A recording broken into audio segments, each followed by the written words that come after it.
I found out he had 4 or 5 siblings, and one was in Pennsylvania and one was in Florida. And once we started talking to them, they were beside themselves when they found out about his death. But they also didn't know that he had a daughter who had been placed in foster care. So they came to town immediately. They got in their cars and drove, and we talked on and off the whole trip. And they met the daughter in her foster home. And just recently, this was about this time last year, and they just in the past month got custody of her, and she moved with them back to their home. And that was a happy ending story that seemed like it would never come full circle. The Role of Coroner with Jessamine County, Kentucky Coroner Michael Hughes, Part 2 of 2.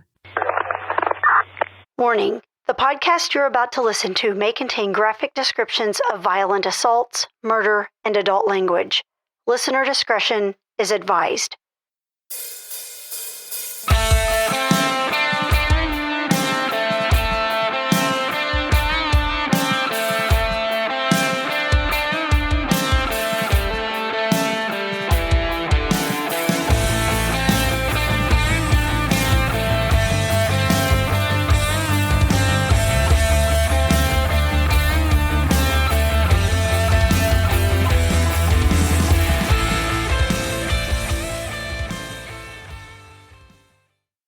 They say we have a multiple injury or potential multiple fatality accident or 1046, then I know I want to go.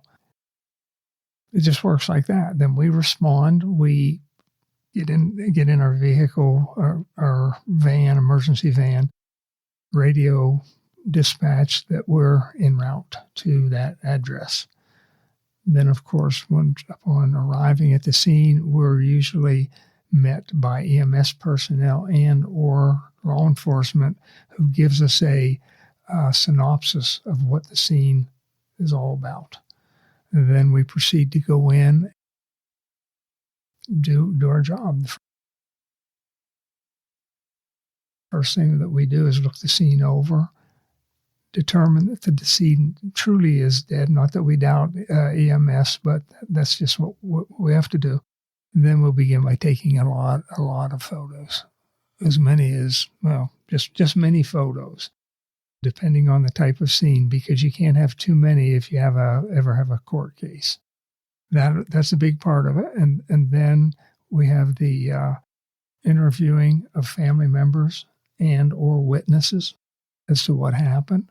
Again, the police will continue to fill us in on any paraphernalia, for example, that they might find on the overdose scene, that sort of thing. If there's a weapon, we like to examine the weapon if we have the opportunity, so that we can compare muzzle imprints on the skin if it's a contact wound and that sort of thing, to be able to log the serial number, type of weapon, caliber of the weapon, and that information. And then once we're finished with all of that, what we say bag, it's not a great term, but we bag the patient, the decedent, in a body bag and remove them a stretcher to our van. In some cases of natural death, the funeral homes will actually come to the home and secure the body and remove the body. Then we're ready to spend the time that we need to with the family. Suspected overdoses. When we get suspected overdoses, and not even suspected overdoses, even suicides, a car accident that isn't going to go to autopsy, maybe a passenger. When we get to the office, we draw talks ourselves, and then we send it off to our lab that is a lab that the entire state uses. Which consists of what? Blood, urine, and vitreous fluid. I was going to ask the same thing because you used the word toxin. So we have to talk about what tox is, because some of us know, but not everybody. What toxicology. There we go. Exactly. Fluids for toxicology, to run tests to see what's going on in their system.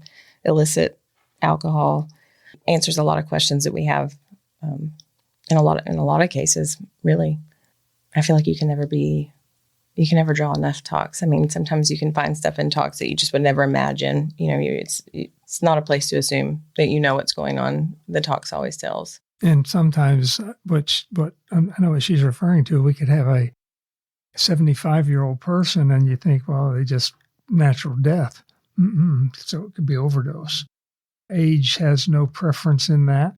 And, of course, the predominance of fentanyl in the illicit drug market has just decimated so many families.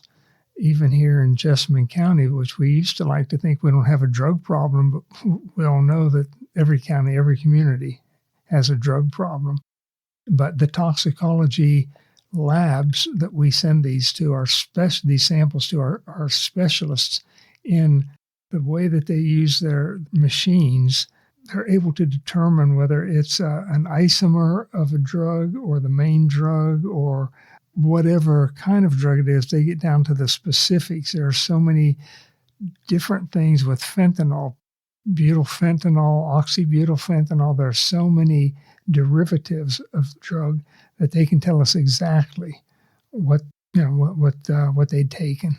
So I guess when you get there, if it is an overdose or a suspected, when you arrive, you may not always know, like Michael said. So I'm assuming if there's a needle there, you assume it's something related to drugs, but I'm just imagining how confusing that may be, kind of like working a puzzle. You get there and you just really don't know, unless it's blatantly obvious, like, a suicide or a car accident.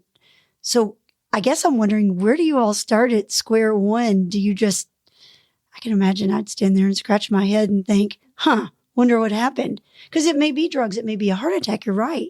Well, that's why we call it an investigation, because it truly is.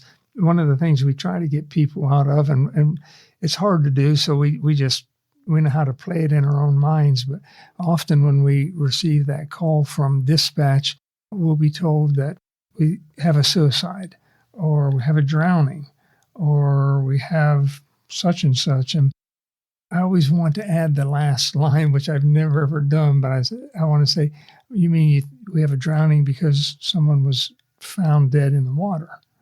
Okay, that doesn't mean that's a drowning. And, things like that. And it's like determining a suicide versus a homicide, or is a suicide an accident, or is it intentional? If it's an accident, it's not suicide, it's an accident. So that's the kind of little game playing you have to do with your own mind and bounce it off a deputy or another coroner or even law enforcement to sit there and talk about. And that's one of the things I liked best about it, is when we have something, let's all get together and talk about it here. Let's sit down for a minute before you guys sit over there and say, this is clearly a suicide because. I always like to play the devil's advocate to a certain extent and say, what if it's not a suicide? And Michael's really good at that too. He'll test your brain. Whatever theory you come up with, Michael will fire back with, well, how can you tell me it's not this? I'm like, oh, that's a good question. So do you all interview the families as well? Mm-hmm, yeah. To get information? So it's you all and kind of, law enforcement? Yeah, and it truly is like a puzzle, because on certain cases that aren't obvious, and it's somebody that's not 30 years old, just a middle-aged person. Interviewing the family is huge. Medical records, we'll talk to their doctors, see what's going on. A lot of times their primary care physician will have a diagnosis that we had no idea about, family had no idea about, that answers all the questions. If we can't come up with a definite answer, either the medical examiner will want them to come to autopsy, or we'll consult with a medical examiner that'll clarify some things that they think, or we'll test theories with the medical examiner and they'll give us advice. Or, they're really approachable and easy to talk to about questions if we have any. That's one of the, that's one of the great things that we have about our coroner medical examiner system, is that approachability going both ways. The medical examiners or physicians, never have I got the feeling that we're looked down on because we're not physicians, because they don't look at us like that at all. They see us as professionals, and they appreciate what we do, as from Greg Davis's interview. I like to also believe and realize that the differences that we can make sometimes are brought out by their questioning us. And a lot of times I'll ask my deputies, they generally will call me. If I don't go on the call, they'll call me and tell me what they have, what's happened. As Cassie did a couple of days ago, or last night it was, what we had. And I think we needed an autopsy. And after she described the case to me, I said, why don't you do one thing for me? why don't you call the medical examiner and talk to them about it? Because I like them to be familiar, and them being the deputies, to be familiar and comfortable with having a rapport to discuss the case with the medical examiner. And often they will ask questions that maybe we didn't think about on a case.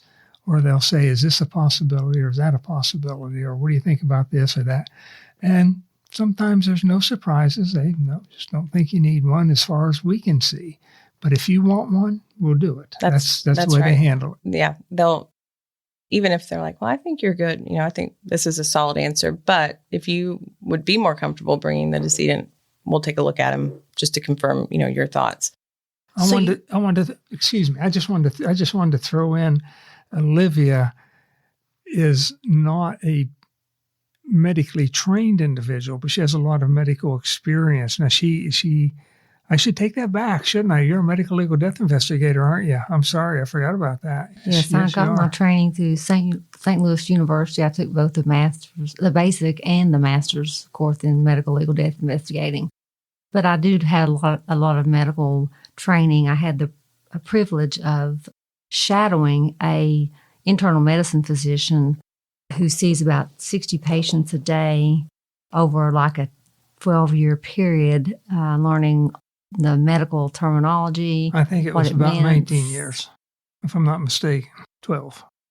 Which I gained so much knowledge just shadowing a young internal medicine physician who specialized in cardiology. I was able to chart things for him, look at the chart and get the vitals and get the charts ready for the next day of the patients that he was going to see. And I just gained a wealth of knowledge as far as the medical field.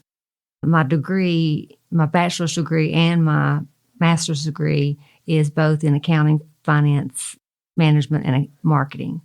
So that's where I came out of college. And then right out of college, I had this privilege of working with a medical doctor, shadowing him. Well, I wanted to bring that up just because even though she's not an official deputy coroner, she's been pretty helpful in even asking me, and occasionally the deputies, we all talk. We talk like a family in the office and about cases, okay? We have confidentiality agreements and arrangements. We don't talk about those kind of things outside. But she often has great ideas for us. Did you look at this? Did you think about this? What if this happened, or what if that happened? And she knows our routine so well. We're almost joined at the hip for her being with me so much of the time. She's a vital part of what we do. She's not just a telephone answer and paper shuffler at all. She makes schedules for the deputies and assists me. Well, maybe I assist her, I'm not sure. Of course, one of my roles as the coroner is to fill out death certificates and to sign them. And for every cremation that occurs in the county, I have to approve it and sign it. I mean, we work closely with the funeral homes, and they're the ones that send me the provisional or have me sign a provisional report of death, just stating that I'm okay with them cremating, that there's nothing being hidden or whatever. So therefore, I have a responsibility to know a little bit about every case, every human being that's cremated in the county of Jessamine. I never knew any of that. So that's fascinating. I never knew that the coroner signed off on those. And again, what's the reason again? Is that to make sure we don't destroy evidence that... Well, I think the reason is severalfold. One is to satisfy the legal requirement. Two is to satisfy anything that a family member may have to say about a dispute in whether that was really their relative or was it who was supposed to be.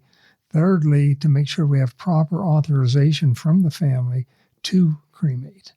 And the only time we don't need that is when we don't have a family to refer them to, or in a case we've had recently where we can't get the majority of family members to authorize a cremation for whatever reason. There's no cost to them to do that, but some people just don't either because of poor family dynamics or whatever. Some people just say, I don't want to sign. So if you have 5 members of 5 children, let's say, 3 of the 5 have to sign. If you have 2, both have to sign. And that's just the law.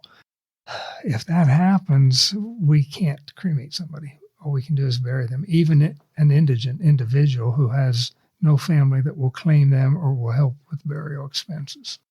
Now, that burial expense does not come to us, and it's not us that makes that decision. That comes from the county judge executive.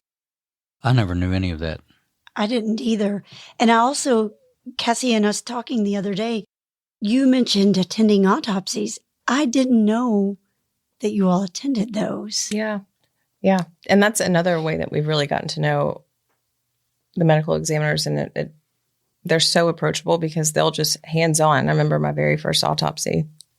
I don't remember exactly who it was, but she said, come here, but just come check it out, get closer. And you really do learn, seeing it firsthand, especially when you're invested in a case. You're really curious what was the cause of death. And I feel like I've learned a lot from attending autopsies from my cases. She means when it's one of our cases, because, you go down there and they could be doing any other county's autopsy, but it's really important when it's ours. Yeah. You're a little more invested in it. When we go to our basic training, our 40-hour course, there's a whole day in Louisville, the Louisville's medical examiner's office. I couldn't count how many autopsies we watched in a day, just seeing from every range of cause and manner of death. I think that's really good experience, seeing it from the inside out. I wanted to mention in Kentucky, we have one chief medical examiner, and then we have staff medical examiners under him. Oh, it's a him now. And we have, 5 autopsy centers? Is Madisonville still open? I can't remember. So it's either 4 or 5 that are located throughout the state. Ours is typically Frankfort. And when we have the adequate staffing, meaning autopsy techs and medical examiners, then Frankfort's open. When we don't have enough people, they'll close sort of every other week. And if we have something, we have to transport to Louisville. But that's the way that system works. They'll tell us when it's scheduled. And if we want to attend, such as homicides, we typically attend those.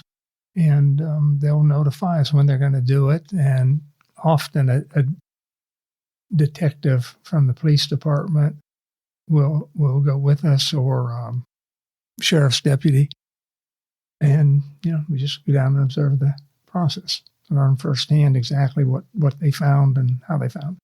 So you all do the transportation as well. Yes, to that facility. Right. Mm-hmm. To the autopsy. And then typically the funeral home will pick up from the medical examiner's office. And that's important because there's a chain of custody issue, Yes. right? And you're the ideal people for that too. I understand you learn from it too, but it was my experience that the medical examiner needs the people that were at the scene. That's such a good point. Because they have to. Yeah. Great point. Because they're coming from a point, they're just getting bullet points of a story. So they'll come across a bruise or a laceration, and I might have just a very obvious answer that would not be obvious to them if they didn't see the scene. So they really do like when we're there to answer questions that they wouldn't expect to come up just about things. Yeah, anything, lifestyle, victimology, Absolutely. risk factors, things like that, things going on in the family, things that the family have said. Because they're a blank slate with that decedent too. I mean, they can do the technical aspects, but I was listening to that and I thought, yeah, you're learning and they're learning too. They have to have that input from people that were on the ground, because 1 or 2 observations from you could skew them to a completely different direction and examine that body in a different way. And Michael mentioned taking photos earlier, and I had a case earlier this year where I actually went through my scene photos with the medical examiner, and there were parts of the photos that it would explain certain injuries to the decedent that without those pictures, you're kind of trying to describe a scene, and that can be difficult without seeing it in a photo. It's like anything else between the photos and the talks and everything. It's all about getting everything you can get when you can get it at the right time. The earlier, the better, especially with toxicology and things like that. me and Michael were talking on the way into the room to interview, is your best shot at any of this is the first time around. And Greg Davis said that the first autopsy really is the only autopsy. Yeah, there's obviously no second chances on a lot of this, just the same as the position that the person is found in. Once they're moved, even EMS doesn't generally move the individual if they're lying prone or they're face down. And EMS's rules are, I guess their guidelines, the way they function is that they have to ascertain death or a lack of life by placing the electrodes on and get a flat line. And they can do that on the back as well as on the front. So we've helpfully tried when we could to direct them in that direction, to not try to roll the person over. Sometimes police departments get overzealous and they want to hurry up and roll the person over to try to find the weapon if they think that it's a suicide. And I try to say, well, it's not going to go anywhere. It'll still be there when I'm ready to roll them if you don't mind waiting. Like I said, some people have pretty good experience with coroner's work and some don't. Well, I did want to ask both of you, Cassie and Michael, do you all have cases that just really stand out that are hard? I'm not saying all of them are hard to forget, but I'm sure some stand out more so than others. I have a bunch. I get attached to the families I work with, and I think about them all the time. And it ranges from, I had a case, was a man in his upper 90s that passed drinking his coffee, eating a sausage biscuit. And we see a lot of tragic stuff, but something about that case, all of his family was there. He lived a full, happy life. And I was more emotional, I feel like, on that case than some of my more tragic ones. That one sticks out a lot. Like, we all hope to live a full, long life and pass peacefully in that way. But most recently, I had a case in Wilmore where a man passed. His daughter was in foster care and we couldn't locate next of kin. Michael and I tried for three or so days to find next of kin, and neighbors didn't really know. He had told people that he didn't have any family. And I think the last day we had just a shot in the dark. I had a lead in Florida and sent a sheriff in Florida to a home to see if this was possibly his mother, and it ended up being his mother. I found out he had 4 or 5 siblings, and one was in Pennsylvania and one was in Florida. And once we started talking to them, they were beside themselves when they found out about his death. But they also didn't know that he had a daughter who had been placed in foster care. So they came to town immediately. They got in their cars and drove, and we talked on and off the whole trip. And they met the daughter in her foster home. And just recently, this was about this time last year, and they just in the past month got custody of her, and she moved with them back home to their home. And that was a happy ending story that seemed like it would never come full circle. I was worried about this girl in foster care with no family when we knew there was family out there. So that was a good ending. And I think about that family a lot. I get updates all the time, and I love to hear them, how it's all worked out for the better. But I could go on. I could talk for hours about different cases and families that we've dealt with and still talk to. I was pretty impressed with Cassie's work and her devotion to what she does. This girl had written a nice letter to Cassie that she shared with us, that Cassie apparently had talked to her most of the way, or maybe even all the way on her trip from, was it Pennsylvania to Kentucky. She was frightened, she was upset, very emotional, and Cassie kind of talked her down and talked her in, and spent that kind of extra time with her on her own to make the girl comfortable with the whole situation. I thought that was pretty good. Yes, that's Kathy. She just goes above and beyond whatever's required in the office. I like to make to-do lists on that. But not only are you dealing with overwhelming grief of the loss that just happened, and that causes you to be frantic, then the other part of your brain is thinking, well, then what do I do next? What do I do about this? And what do I do about this? And so we kind of, with all my families, I like to just start, like, we're just going to start here. We're going to accomplish this, and then we'll move on to the next thing. And that's actually what she and I talked about majority of her drive there. Well, we're going to start with this, and then we'll call the landlord, and then we'll call the foster parents. And so that kind of works us through the chaos of it all. But because of her insistence there, or persistence, she was able to reunite a family. She actually brought this girl back into the folds of the family. It was, for all intent purposes, totally split. I don't think there was really any connection. Yeah, they didn't know that she existed. Did they end up adopting that girl? They're in the process right now of adoption. I think that's amazing for something that wasn't a part of her job to do that. What about you, Michael? Do you have any that really stands out that have you, because you've done this for many years, so I know you've seen many things. Are there any that just stand out and grab you? Yeah, there are. Grab me in different ways, I guess, is the situation, because as Cassie's talking, even though I know the situation somewhat, my mind was kind of reeling in, the happy moments, the terribly sad moments, the nothing but despair moments, the extreme loss moments. Of course, everybody, that whether they lose one family member or 5 or 6, it's a tragedy. It's usually the most difficult day of that person's life up to that time.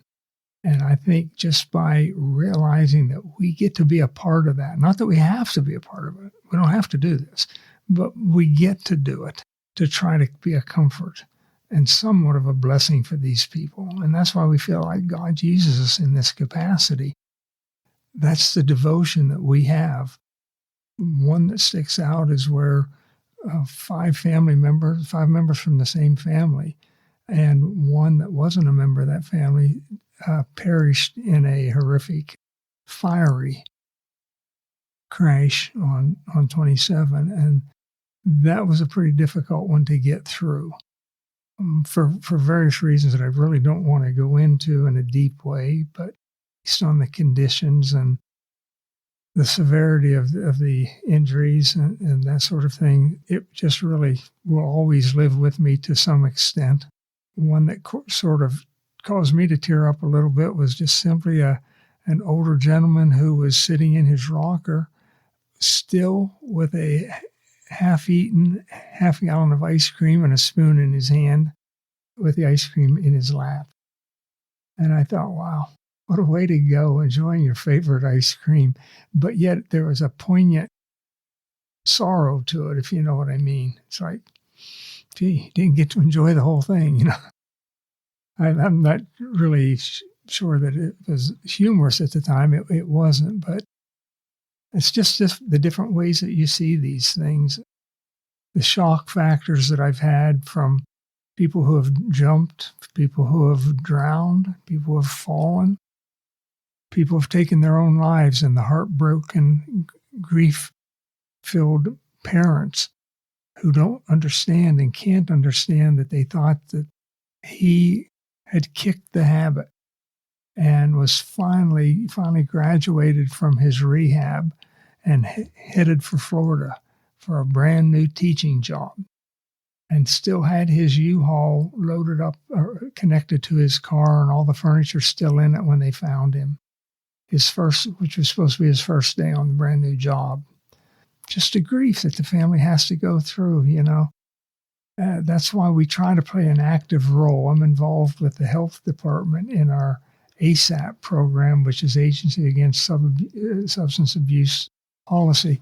We try all the educational maneuvers we can think of, and they're never quite good enough, or they don't go quite far enough. The suicides that we see that are totally meaningless or totally unnecessary. No suicide's necessary, I don't believe. But some of them just seem to be for the most, a girlfriend breaks up with a boy and he shoots himself. Or we've had one girl shoot herself for the very same reason. I don't know. Cassie, how many suicides have we had this year already? 8 or 10, I'm sure. A lot. It's been a record year on many levels. And it's still just April. Mm-hmm. And not all, but a fair percentage are young people. And that's heartbreaking. Every single one of those is heartbreaking. Yeah, they're memorable. And they say that these things never leave you. And I've always felt sort of immune from that for the most part. But I've had a couple that were pretty rough on me, particularly the cases that I work. We all share in that grief sometime. We all sit around and we'll talk about the case, which is a good therapy for us within our department. to discuss some of the cases that we take care of. And it's interesting to me when people say, what do you have to do to get to be a coroner?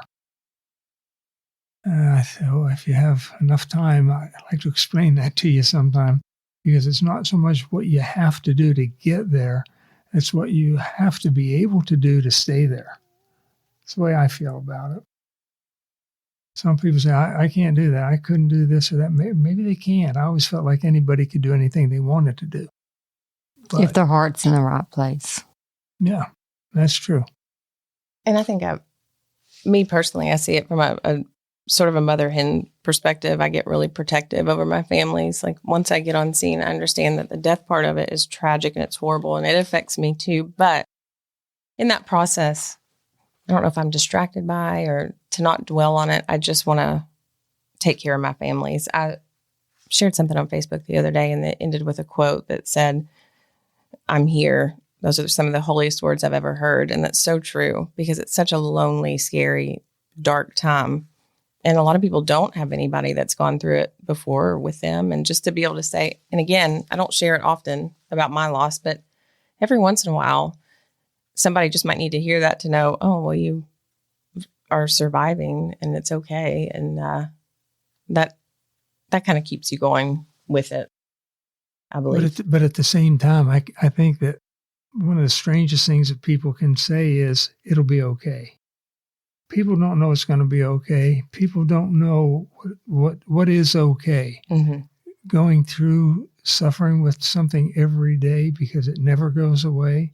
As some of our professional friends have told us, even Dr. Greg Davis said, we say that, how is it? It'll get better, or it'll pass away, or it just takes time, but you never get over it. You know, it may get better, mm-hmm. but you never get over it. And I'm speaking primarily for the families.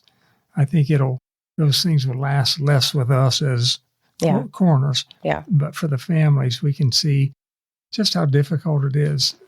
I know Olivia and Cassie too have talked to numerous people about the sufferings and what goes on in their lives after they've lost their loved ones. We still get calls occasionally from people who have passed, their family members have passed 3 years ago, 4 years ago, maybe even beyond that.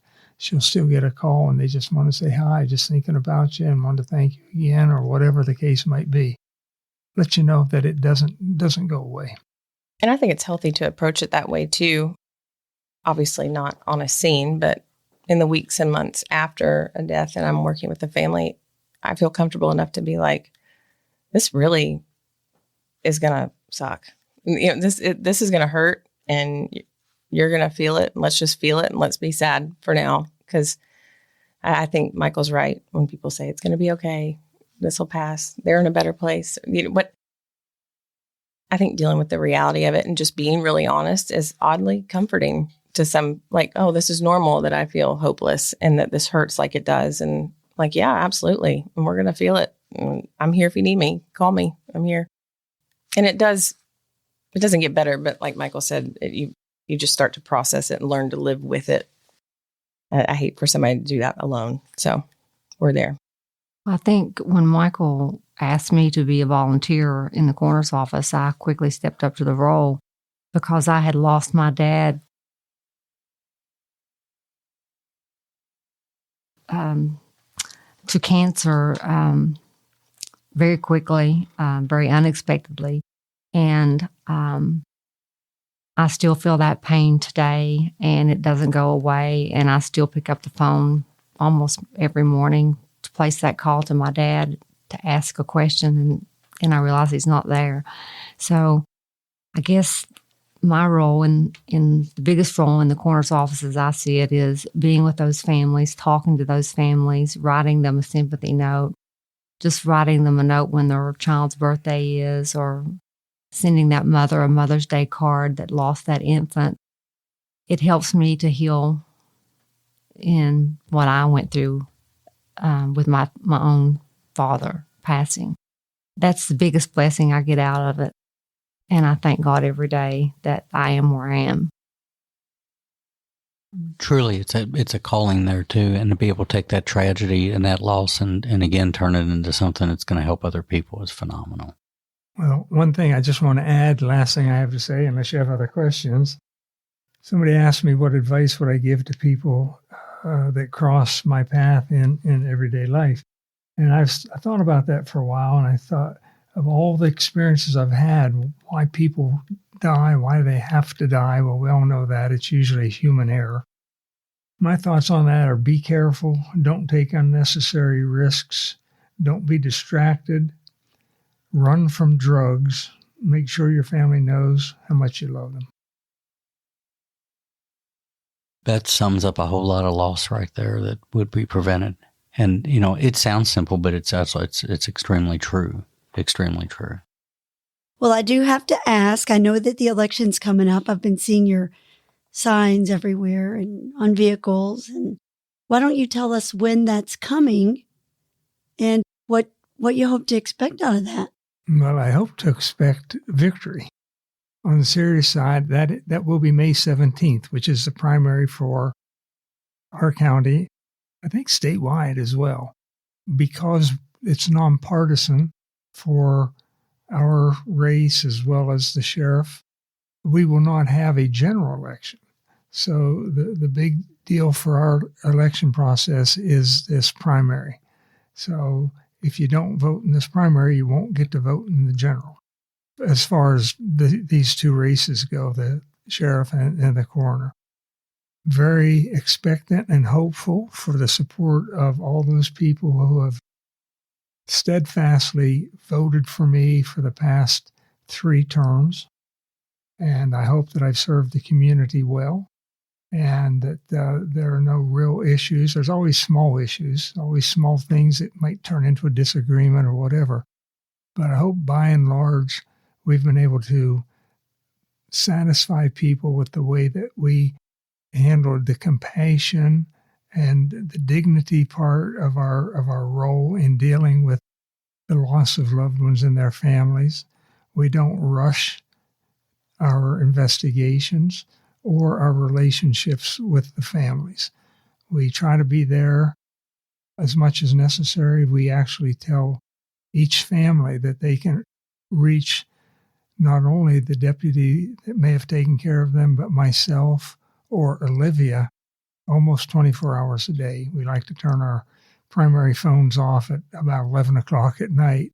But, 7 days a week, we're available if you have questions or comments, or you just want us to come and visit you. We're there. We're there for you, and that's why we're doing the job we're doing. Please elect us and keep us in there for 4 more years. Michael, I like how you termed it, elect us. And when I think of you all, I think of you all as a team, as a group, all of your people, because often as I tell my staff, we actually just had a staff meeting last night, I'm only as strong as my weakest staff member that I have. And I said to them, I can't do this without you all. And I feel quite confident you feel the same about Olivia and Cassie and your other deputies. I mean, everybody knows that you're great, and that's why we have you, for as many terms as we've had you. And we hope to get you more, but I think you would probably agree, without that team, without your us, Michael Hughes, coroner, you're only as strong as you can be without them, right? Absolutely. I couldn't have said it better, and obviously I didn't, but you're absolutely right. I feel a sense of pride with the deputies for the job that they do, for the dedication they have.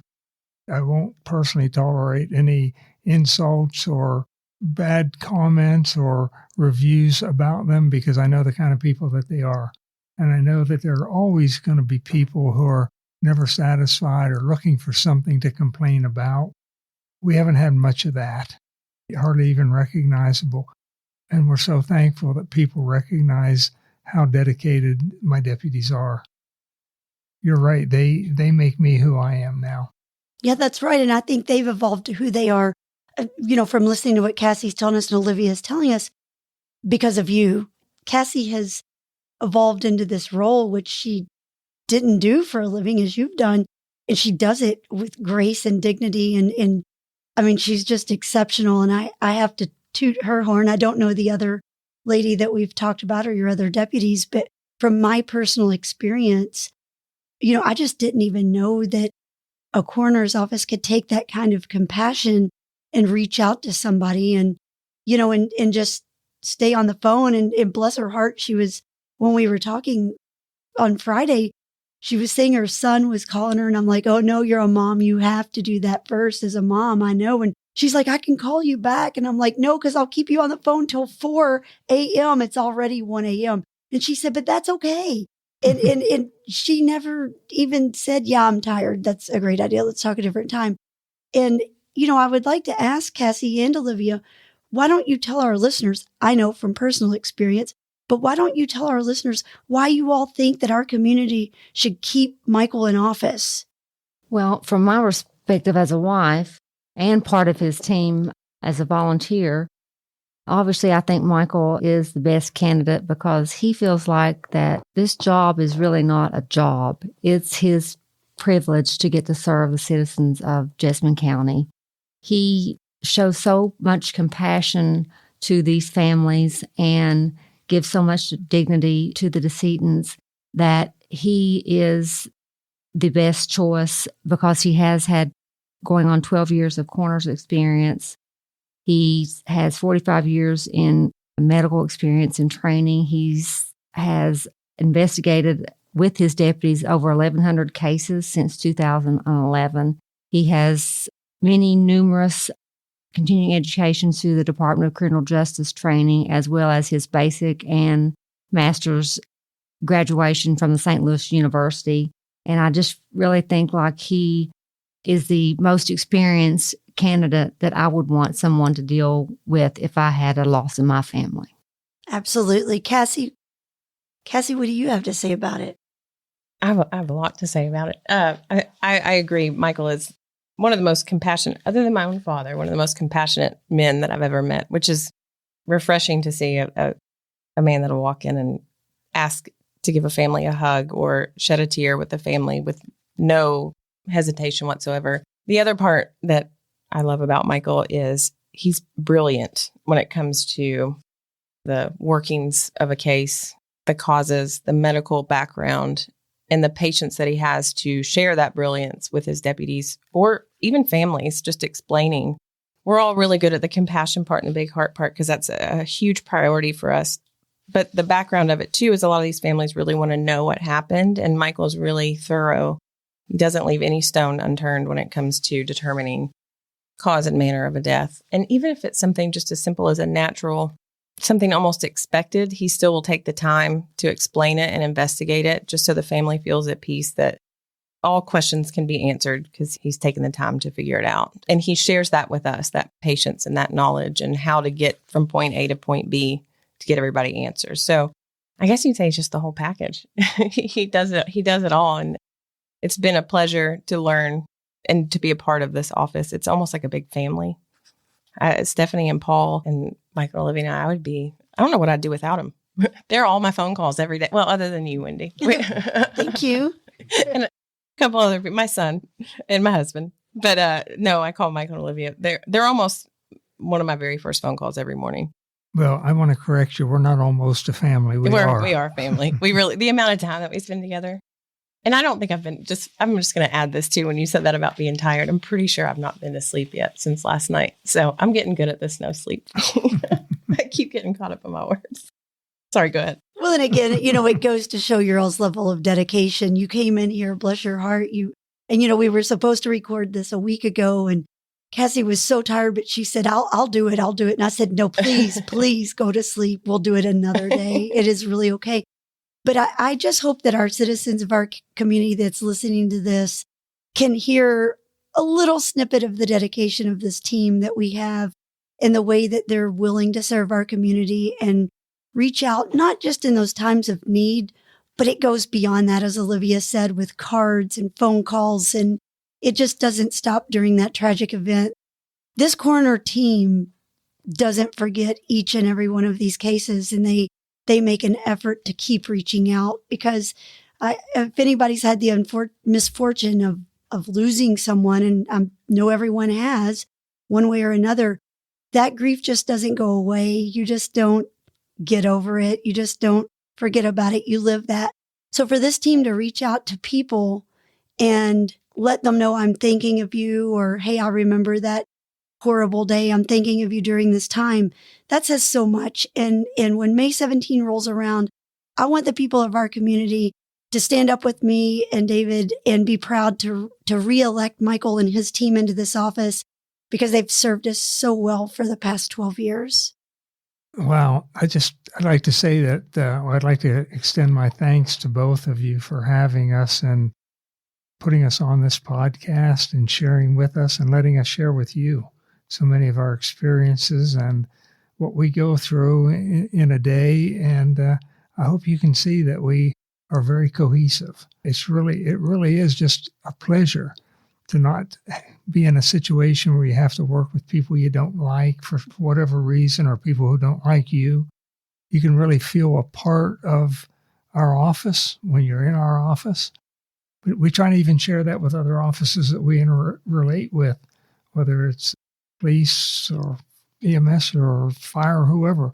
We try to share with them where we come from. Olivia is known for baking cookies for not only our office, but actually for a lot of the decedent's families. Can I interrupt really quick with that? I knew about Olivia's cookies before I met Olivia. This was years and years ago. Maybe. How did we not get the cookies brought out here? Oh, they're coming. I can guarantee you. We said it now. I'd say that was 8 years ago. I had Olivia's cookies and I thought, I've got to meet this woman. You got to taste Olivia, your cookies must really be good. Well, I started out baking them when we went to the funerals of our decedent's families, because I thought, what kind of gift can I give back that's a personal touch? That's not just flowers that everybody sends. And I thought, well, baking my homemade cookies shows a more personal touch. And that's kind of how I got it started with my cookies. And then I started sending them to dispatch and EMS and to the Commonwealth Attorney's Office, the County Attorney's Office, and it just spread from there. Everywhere I went, I was like, I've got to bake them cookies. And now everybody's come to expect them. Absolutely. Well, good deal. I just wanted to thank y'all too. Our listeners on the podcast they listen a lot to learn. It's more than a story being told, and we're proud to have you all, and we're really fortunate to get the opportunity to sit down. And I believe that the listeners will now feel what it's like to work in that environment, because again, TV and Hollywood really doesn't portray anything of what you do accurately at all. And to especially the resonance on your personal lives and the dedication you have, I think they're going to enjoy listening to that. So thank y'all for opening your hearts and your experiences to the people that listen to this podcast. I think all of them, and just like me and Wendy, are grateful. Well, once again, we're grateful to you all. I thank you for that kind comment, and I hope someday I can do something else that's interesting and come back and talk with you all again. Absolutely. Well, we'd certainly love to have you. Thank you all so much, Michael, Olivia, Cassie. Thank you so much for coming, taking your evening. Cassie, I know you're so sleepy. I'll give you a pillow and a blanket in a moment. But thank you all so much. And listeners, please, please, please, it's so important that you get out on May 17th and keep these people in our community. The Murder Police podcast is hosted by Wendy and David Lyons and was created to honor the lives of crime victims so their names are never forgotten. It is produced, recorded, and edited by David Lyons. The Murder Police podcast can be found on your favorite Apple or Android podcast platform, as well as at murderpolicepodcast.com, where you will find show notes, transcripts, information about the presenters, and much, much more. We are also on Facebook, Instagram, and YouTube, which is closed captions for those that are hearing impaired. Just search for the Murder Police Podcast and you will find us. If you've enjoyed this podcast, please subscribe for more and give us 5 stars and a written review on Apple Podcasts or wherever you download your podcast from. Make sure to subscribe to the Murder Police Podcast and set your player to automatically download new episodes so you get the new ones as soon as they drop.